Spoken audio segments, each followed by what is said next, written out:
Where's that treasure map? Arg, what's happening, everybody? It's the Pirate Stacker coming at you.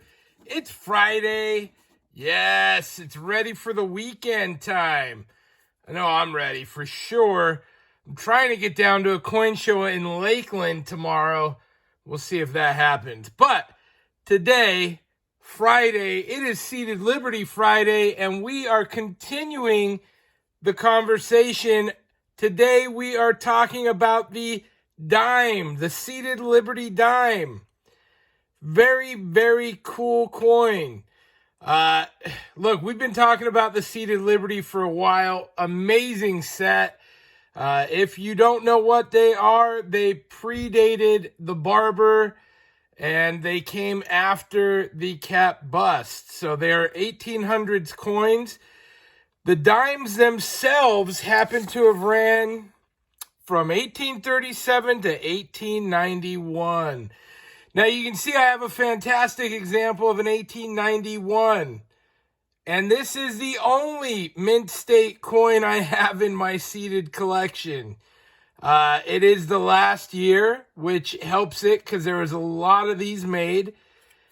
It is in great condition, and it's a beautiful coin. This one is a looker for sure. Now, it is last year, and there were millions made, so it is not the most valuable of that series. There are several key dates to that series, as well as several versions of this particular coin. And let me show you one of the most noticeable differences. In the earlier versions of this coin, on the obverse, there you see stars around the Seated Liberty, where here you see United States of America around it, right? That's a motto. So that's a big difference. The early ones had stars. Now, the very first 2 years, 37 and 38, had no stars. It is a plain back. It is highly desirable if you can find those. Another difference that you will notice is the earlier seated dime had United States of America written on the back, and the later one does not. It has the bigger wreath of plants there instead. And that's another difference that you find over the years, that they just changed that out. I don't know why, but it does give us a variety of coin. Another difference, and I'm going to see if I can find it. Now, you might, if you've been watching, you probably noticed I did just send off a couple of dimes to ICG for grading. I don't have any others, and I wasn't that worried about a seated dime because I have this really nice mint state example. So I've been chasing upgrades of other things. But if a nice one comes your way, you sure do want to snag it. Now, I am trying to get a whole tube of these together. I would say out of all of the Seated Liberty set, all right, there we go. That's what I'm looking for. This one also has a few years where they had arrows at the date. And I'm going to pull this one up so you can see most of the years do not have arrows at the date, just a plain field.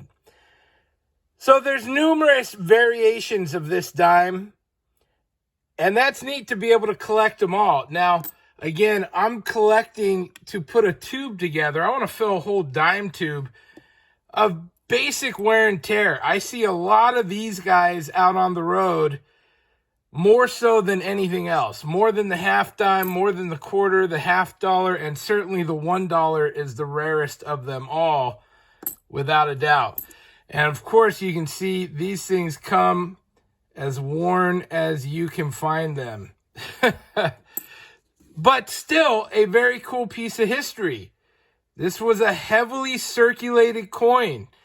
Very cool coin. And, you know, it was used a lot. Look at the X on that scratch through it. That's crazy.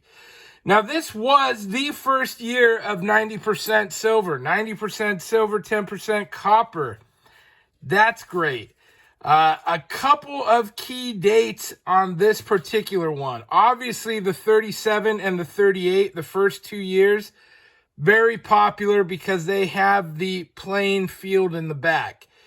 That really ages them, and it gives, they're the only unique ones like that. So those are a good one if you can find them. Also, years 63, 64, 65, 66, and 67. The Civil War was happening. All of those mintages are 14,000 and less of the Philadelphia. And these were minted in Philadelphia and San Francisco.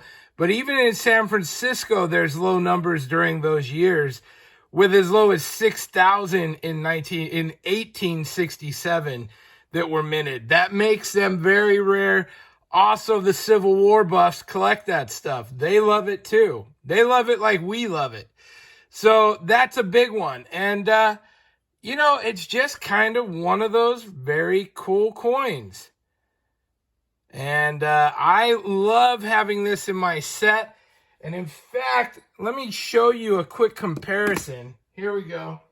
This is Pirate on the fly, doing some impromptu stuff. Now, I have a better cap bust dime that's out. These are both dimes, right? One's an MS63, one's a good 6.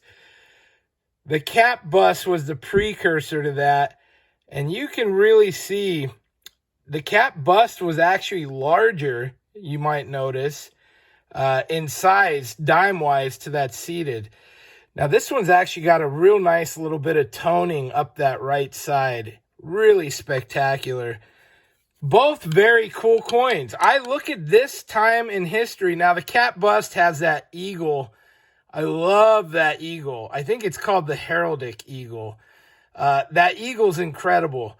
This is beautiful as well. To me, man, that's tough, right? The USA, if we're anything, we're tough. And that was pretty awesome looking. I'd say overall, if you put me on the spot, I think the cap bust dime was cooler. But that does not take away from the coolness of Lady Liberty with a shield here. I think that is a beautiful coin. And of course, that is what we're talking about today. The seated Liberty.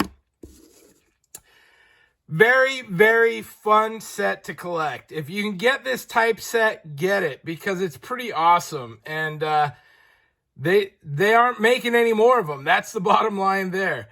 Very cool piece. I appreciate you guys watching. We are going to carry on and finish off our seated Liberty type set next Friday with the half dime. And I do have multiples of that, so that will be very cool. I hope you find this informative. I hope you go get a seated dime, or any seated coin for that matter. It's a piece of history that will never come back. Thank you all for watching. Have a great weekend. That's it for me today. Pirate out. Arg.